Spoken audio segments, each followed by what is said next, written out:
दुनिया में क्या क्या हो रहा है फिर भारत में आपको बताऊंगा। फिलीपींस में नेशनल एनर्जी इमरजेंसी लागू कर दी गई है। फिलीपींस का 90% कच्चा तेल हॉर्मुज के रास्ते से आता है।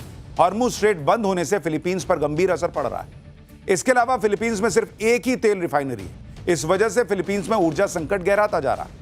ईंधन सप्लाई और ऊर्जा स्थिरता पर खतरे की वजह से यह कदम उठाया गया है।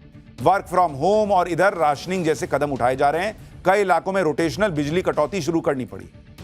तो यह सब हो रहा है दुनिया में। और सुनिए, फिलीपींस की तरह दुनिया के कई देशों में एनर्जी क्राइसिस की वजह से सख्त कदम उठाए जा रहे हैं। जैसे श्रीलंका में स्कूल, सरकारी दफ्तरों में छुट्टी करनी पड़ी। क्यूआर कोड आधारित फ्यूल राशनिंग लागू हुई। बांग्लादेश ने शिक्षा संस्थान बंद करके ऑनलाइन पढ़ाई शुरू कर दी। रोजाना 5 घंटे की बिजली कटौती हो रही है और जेट फ्यूल बांग्लादेश में 79% महंगा हो चुका है। पाकिस्तान में 4 दिन का वर्क वीक लागू है। स्कूल, कॉलेज बंद करने का आदेश है। इजिप्ट में रात 9 बजे तक बाजार बंद करने का आदेश है। कीनिया में ईंधन राशनिंग लागू हो गई है। निर्यात पर रोक है। न्यूजीलैंड में कारलेस डे नियम लागू करने पर चर्चा चल रही है। न्यूजीलैंड की लगभग 1100 उड़ानें रद्द हुई। स्लोवाकिया में डीजल खरीद पर सरकारी कोटा लागू कर दिया गया है। स्लोवेनिया में ईंधन के लिए राशनिंग लागू कर दी गई है।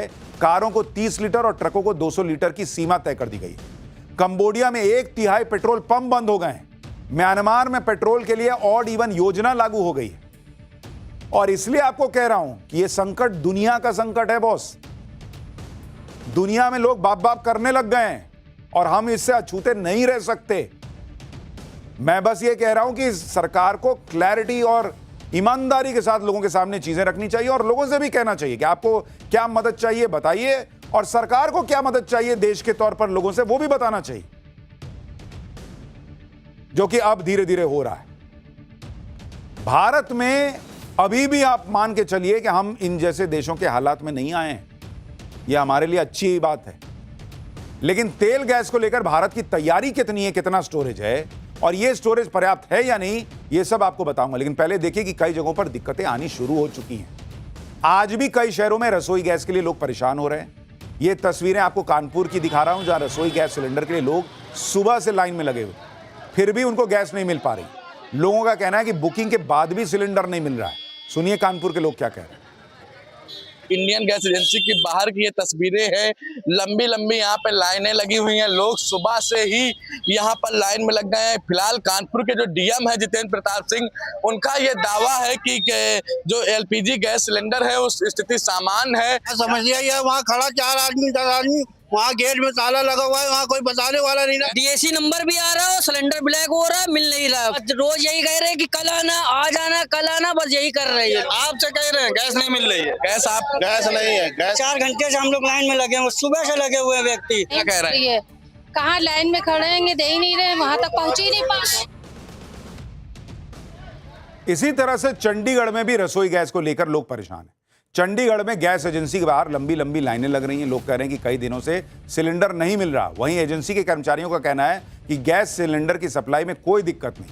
रिपोर्ट देखिए वहां से। गैस एजेंसी के बाहर है और यहाँ लाइन से सिलेंडर रखे हुए हैं और क्योंकि धूप बहुत ज़्यादा है इसलिए जो लोग हैं वो अपना सिलेंडर रखे बाईं तरफ पेड़ की छांव में यहाँ इंतजार कर रहे हैं। सर आज कम से कम 10 दिन से चक्कर काट रहे हैं, आ रहे हैं जा रहे हैं, आ रहे हैं जा रहे हैं। इनको 20 तारीख को पर्ची दी थी, कहते आपको सोमवार को सिलेंडर मिल जाएगा। सोमवार को आया, कहते सिलेंडर खत्म हो गया। 12 बजे तक लगे रहे लाइन में, 12 बजे तक नंबर आया, करे सिलेंडर खत्म हो गया। जिसका बुक है उसको पर्ची मिल रही है 24 तारीख की। तो देखिए यहाँ पर जी ये देखो, ये आज की डेट है, जिसका बुक है मिल रहा है। 14 तारीख का बुक था, 16 किसी और को डिलीवर हो गया। हालांकि कई जगहों पर ऐसा भी दिखा कि लोगों ने खुद बताया कि कोई दिक्कत नहीं। जैसे वाराणसी को देखिए। वाराणसी में लोगों का कहना है कि रसोई गैस की कोई किल्लत नहीं है। लोग बेवजह अफवाह फैला रहे हैं। यहां लोगों ने बताया कि रसोई गैस सिलेंडर आराम से मिल रहा है। वाराणसी से भी एक रिपोर्ट देखी। परेशानी जरूर है, लेकिन इतनी भी परेशानी नहीं है कि बिल्कुल गैस सिलेंडर की किल्लत हो रही है। कुछ लोग हैं काउंटर पर लगातार बातचीत कर रहे हैं, उनको सिलेंडर नहीं मिल पा रहा है, उनकी बुकिंग हुई है नहीं हुई है, तमाम तरह की जो दिक्कतें हैं, परेशानियां हैं वो जरूर हैं, लेकिन कम से कम वैसी स्थिति नहीं है जो कुछ दिन पहले हुआ करती थी। गैस तो मिल रहा है, ऐसा नहीं है। गैस तो टाइम से जा रहा है, बुकिंग होने के बाद समय से पहुंचाया जा रहा है। पैनिक तो नहीं, हमको नहीं लग रहा है। क्यों सर? नहीं सर, ऐसी बात नहीं। काम अच्छा हो रहा है, ऐसी बात नहीं। आपूर्ति में कोई दिक्कत नहीं, हमारे गोदाम भरे हुए। यानी जहां जो जमीनी हकीकत है वो हम आपको दिखा रहे हैं। अब तक तो एलपीजी को लेकर ही बात होती थी, अब कई जगहों पर पेट्रोल डीजल की भी बातें होने लगी। गुजरात के राजकोट और वडोदरा में कई जगह पर पेट्रोल पंप पर लंबी लंबी लाइनें दिखी। पेट्रोल और डीजल की कमी की चर्चा होने लगी। पैनिक में आए लोग अपनी अपनी गाड़ियों की टंकी फुल करवा रहे हैं। राजकोट में तो कई पेट्रोल पंप बंद भी कर दिए गए। इस वजह से लोग और परेशान हो गए और पेट्रोल पंप पर लंबी लंबी लाइनें दिखने लगी। राजकोट में पेट्रोल पंप बंद होने और पेट्रोल संकट को लेकर हंगामा मच गया। राजकोट पेट्रोल पंप एसोसिएशन ने इंडियन ऑयल कॉर्पोरेशन के साथ बैठक की, जिसके बाद बताया गया कि शनिवार और रविवार होने की वजह से मिसमैनेजमेंट हुआ। आईओसी ने बताया कि पेट्रोल डीजल की कोई कमी नहीं रहेगी, डीलर अपनी जरूरत के हिसाब से स्टॉक मंगा सकते हैं। सौराष्ट्र में इंडियन ऑयल कॉर्पोरेशन के लगभग 1000 पेट्रोल पंप काम कर रहे हैं। राजकोट में आईओसी के 6 पेट्रोल पंप फिलहाल पूरी तरह बंद हैं। अधिकारियों ने भरोसा दिया है कि सभी पेट्रोल पंपों पर सप्लाई पहुंच जाएगी। यानी पेट्रोल और डीजल की फिलहाल कोई कमी नहीं है। मिसमैनेजमेंट की वजह से लोगों को थोड़ी परेशानी हुई। देश के बाकी इलाकों में भी पेट्रोल और डीजल की कमी नहीं दिख रही। भोपाल में तो पेट्रोल पंप पर नोटिस लगाया गया है कि जिसमें लिखा है कि पेट्रोल डीजल की कमी नहीं है। लोगों से अपील है कि पैनिक में आकर खरीदारी मत कीजिए। देखिए वहां से एक रिपोर्ट। पेट्रोल पंप पर ही मौजूद है और यहाँ पर तस्वीरें हम आपको दिखा रहे हैं कि यहाँ पर बदस्तूर निर्विघ्न रूप से पेट्रोल मिल रहा है। किसी तरह की कोई परेशानी अभी फिलहाल नहीं है। यहाँ पर आपको एक नोटिस भी नजर आ रहा होगा। नोटिस में साफ तौर पर लिखा हुआ है पेट्रोलियम और प्राकृतिक गैस मंत्रालय की ओर से ये चस्पा किया गया है सारे पेट्रोल पंप्स पर कि देश भर के सभी पेट्रोल पंपों पर डीजल और पेट्रोल की उपलब्धता है। पेट्रोल को लेकर कोई परेशानी किसी तरह की नहीं, अभी तक तो कोई परेशानी नहीं है। अभी तक तो कोई प्रॉब्लम नहीं आई है यार। अच्छा, नहीं, कोई परेशानी नहीं है भैया। कंपनी द्वारा बराबर सप्लाई की जा रही है, किसी प्रकार की दिक्कत महसूस नहीं हो रही है। पेट्रोल और डीजल की फिलहाल कमी नहीं है, लेकिन फिर भी कई जगहों पर इसकी बातें होने लगी। कई जगहों पर लोग पैनिक में आने लगे। जैसे हैदराबाद की तस्वीरें देखिए, जहां पैनिक में आकर लोगों की भीड़ पेट्रोल पंप पर जमा हो गई। हैदराबाद के कई पेट्रोल पंप में इसी तरह की भीड़ दिख रही है। लोगों को लग रहा है कि पेट्रोल खत्म होने वाला है, इसलिए पैनिक में आकर वो अपनी गाड़ियों की टंकी फुल करवा रहे हैं। पैनिक में आकर पेट्रोल खरीदने की वजह से शहर के कई पेट्रोल पंप पर तेल ही खत्म हो गया, जिससे पेट्रोल पंप बंद करने पड़े। कुछ लोगों ने सोशल मीडिया पर खबरें फैला दी कि पेट्रोल, डीजल और एलपीजी का स्टॉक खत्म हो गया। इसी से घबराकर पेट्रोल पंप पर लोगों की भीड़ उमड़ पड़ी। हालांकि राज्य सरकार ने कहा कि पेट्रोल और डीजल की कोई कमी नहीं। यानी पेट्रोल और डीजल एकदम से जैसे अभी खत्म हो जाएगा, ऐसी नहीं है स्थिति बॉस। पेट्रोल डीजल को लेकर पैनिक में मत आइए। रसोई गैस और पेट्रोलियम प्रोडक्ट के ग्लोबल संकट के बीच आपको यह भी बताता हूं भारत के पास कितना पेट्रोलियम रिजर्व है। भारत के पास करीब 53 lakh metric tonne crude oil storage capacity है। इसमें करीब 33 लाख मीट्रिक टन यानी 64% अभी भी भरा हुआ है और 36% खाली हुआ है। इंटरनेशनल एनर्जी एजेंसी के मुताबिक देशों के पास 90 दिन का क्रूड ऑयल और पेट्रोलियम रिजर्व होना चाहिए। भारत के पास 74 दिन का क्रूड ऑयल और पेट्रोलियम रिजर्व का स्टॉक है। यानी भारत के पास 74 दिनों के लिए पेट्रोलियम रिजर्व मौजूद है, जो आईईए के स्टैंडर्ड से तो कम है, लेकिन एकदम से पैनिक में आ जाने वाली स्थिति भी नहीं। सुनिए पेट्रोल, डीजल और गैस की सप्लाई पर पेट्रोलियम मंत्रालय क्या कह रहा है। सभी लोगों से निवेदन करूंगी कि अफवाहों पर विश्वास न करें। सफिशिएंट स्टॉक्स अवेलेबल हैं। पेट्रोल और डीजल की पर्याप्त आपूर्ति हो रही है। एलपीजी सिलेंडर भी सभी घरेलू उपभोक्ताओं को दिया जा रहा है। पीएनजी कनेक्शन डोमेस्टिक में 100 पीएनजी की सप्लाई डोमेस्टिक कंज्यूमर्स के लिए 100% है विदाउट एनी कट। सो इस स्थिति में कृपया पैनिक ना हो। यानी ये युद्ध जितना लंबा खिंचता जाएगा, वो युद्ध का लंबा खींचना जो है ना, वो ये तय करेगा कि दुनिया में कौन सा देश कितनी मार झेलेगा, कितनी तकलीफ झेलेगा। क्योंकि बात सिर्फ तेल गैस की नहीं है, ये युद्ध हर जगह नुकसान करेगा। जैसे भारत के शेयर मार्केट को देखिए, 28 फरवरी से अब तक मार्केट कैपिटलाइजेशन 456 लाख करोड़ रुपए से घटकर 422 लाख करोड़ हो चुका है। यानी 25 दिन में मार्केट से 34 लाख करोड़ रुपए स्वाहा हो चुके हैं। 25 दिन में बीएसई सेंसेक्स कुल 6170 पॉइंट गिर चुका है, जो कि 7.6% की गिरावट है। निफ्टी अब तक 1746 पॉइंट गिर चुका है और यह 7% की गिरावट है। 10 ग्राम 24 कैरेट सोने का दाम 27,051 रुपए घट चुका है। यानी रोजाना सोने के दाम 1000 गिर रहे हैं। चांदी के दाम 65,303 रुपए प्रति किलो गिरे हैं। यानी रोजाना चांदी का दाम करीब 2600 रुपए गिरा है जब से युद्ध शुरू हुआ है। और इसीलिए युद्ध का इंपैक्ट, भाई जिसने शेयर बाजार में पैसा लगाया उसको फील हो रहा है, जिसने सोना चांदी खरीद रखा है उसको फील हो रहा है, और सबके लिए भलाई इसी में है कि युद्ध जल्दी खत्म हो जाए। डोनाल्ड ट्रंप को समझ में आए कि भाई ये युद्ध रोक लो, तुम्हारे ईगो से बड़ी चीज है दुनिया के लोगों की जिंदगी। खैर, पाठशाला में अब अगला चैप्टर, धर्म बदला तो शेड्यूल कास्ट भी नहीं रह जाओगे। सुप्रीम कोर्ट ने धर्म परिवर्तन पर क्या गजब फैसला सुना दिया। दलित ईसाई, दलित मुसलमान, अब नहीं हो पाएगा ये काम। कोर्ट के फैसले से क्या क्या बदल जाएगा, अब इसके बारे में आपको बताता हूं। ऐसे सैकड़ों मामले हैं जिसमें लोगों ने धर्म तो बदल लिया, हिंदू से ईसाई या हिंदू से मुसलमान बन गए, लेकिन जब मुसीबत आती है तो हिंदुओं की अनुसूचित जाति के मिले लाभ का फायदा उठाने से नहीं चूकते। सुप्रीम कोर्ट ने आज अपने ऐतिहासिक फैसले में इन सभी सवालों के जवाब दिए। सुप्रीम कोर्ट ने आंध्र प्रदेश हाईकोर्ट का फैसला बरकरार रखते हुए साफ कर दिया कि धर्म बदलते ही शेड्यूल्ड कास्ट की कानूनी पहचान खत्म हो जाएगी। हिंदू, सिख या बौद्ध धर्म छोड़ने पर शेड्यूल्ड कास्ट का जो दर्जा आपको मिला हुआ है वो भी खत्म हो जाएगा।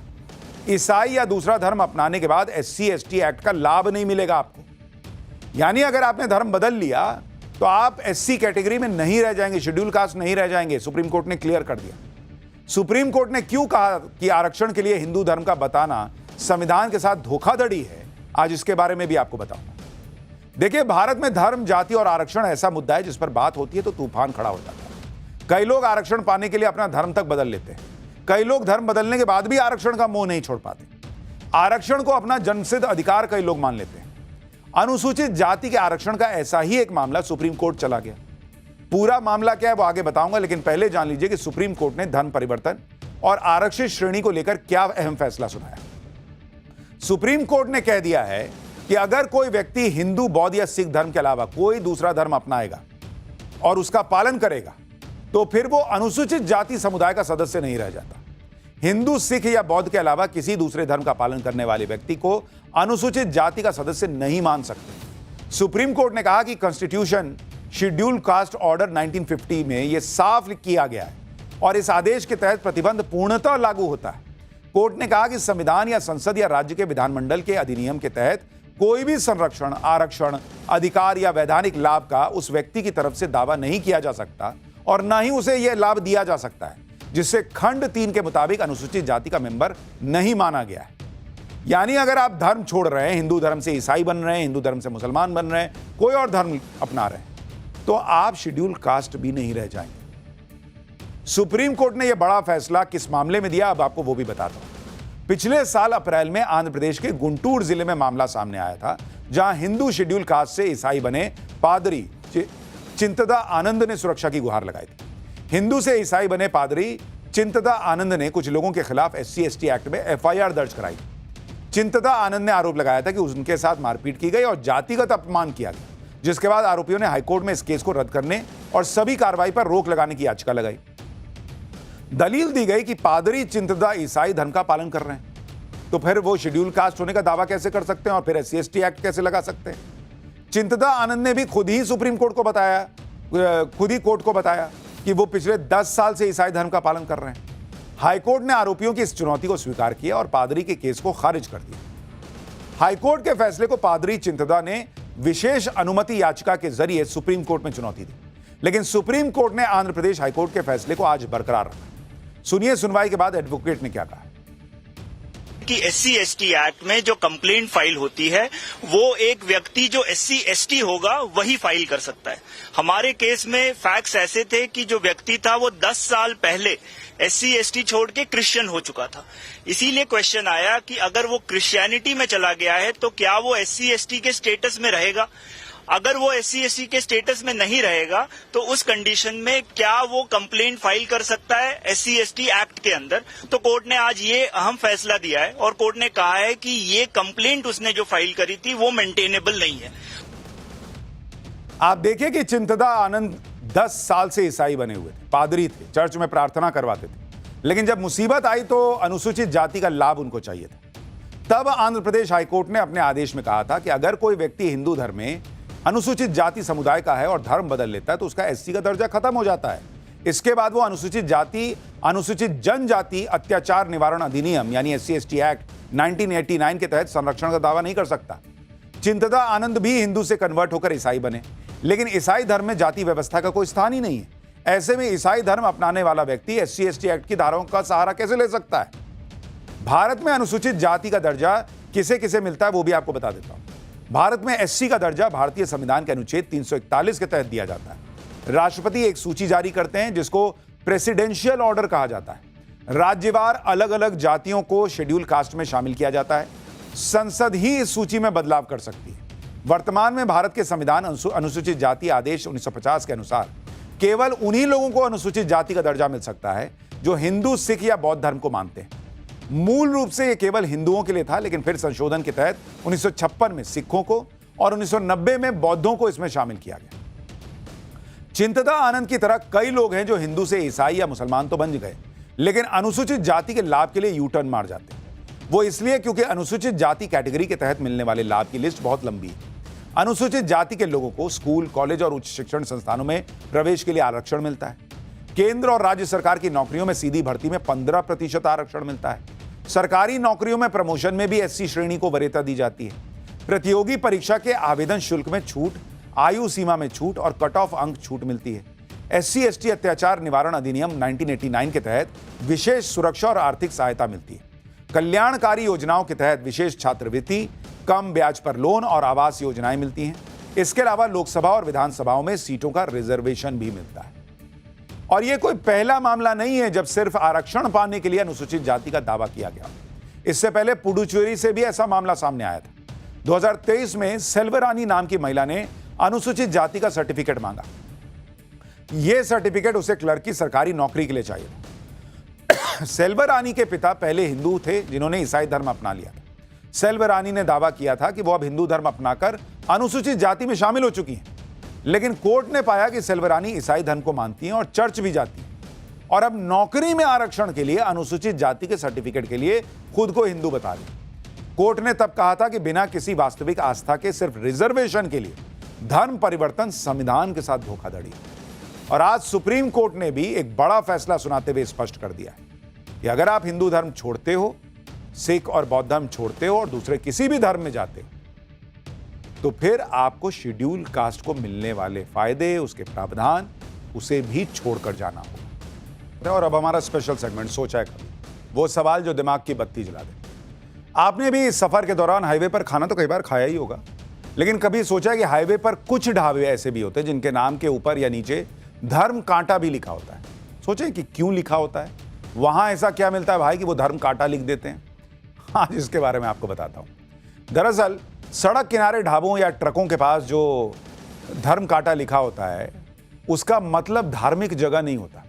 यह खास तरह की वजन तोलने की व्यवस्था को दिखाता है। धर्म कांटा दरअसल एक बड़ा वजन मशीन होता है जहां ट्रक, ट्रैक्टर या दूसरे भारी वाहन का वजन किया जाता है। हाईवे पर ट्रकों की आवाजाही ज्यादा होती है, ऐसे में ड्राइवर आराम करते हैं, खाना खाते वक्त ऐसे ढाबों में अपने माल का वजन भी करवा लेते हैं। आसपास ही व्यापार और माल ढुलाई की सुविधा भी रहती है। धर्म कांटा में धर्म का कनेक्शन ईमानदारी से। पहले के समय में इन कांटों को बहुत भरोसेमंद और निष्पक्ष माना जाता था, इसलिए इन्हें धर्म यानी न्याय से जोड़ा गया। पुराने जमाने में कई जगहों पर ये कांटे धर्म के काम यानी दान या सेवा के तौर पर भी लगाए जाते थे, इसलिए भी धर्म कांटा का नाम चल पड़ा। यानी मोटे तौर पर एक पंथ दो काज वाला हिसाब है। ढाबे में खाना खाते खाते आपका वजन भले बढ़ जाता हो, लेकिन ट्रक या ट्रैक्टर में लदे माल का वजन भी पता लग जाता है, तो इसमें क्या बुरा है। इसलिए ऐसे वजन करने की सुविधा देने वाले ढाबों के नेम प्लेट पर धर्म कांटा भी लिखा होता है कि दूर से ही पता चले कि खाना भी खा लेंगे, वजन भी हो जाएगा। आज के लिए इतना ही।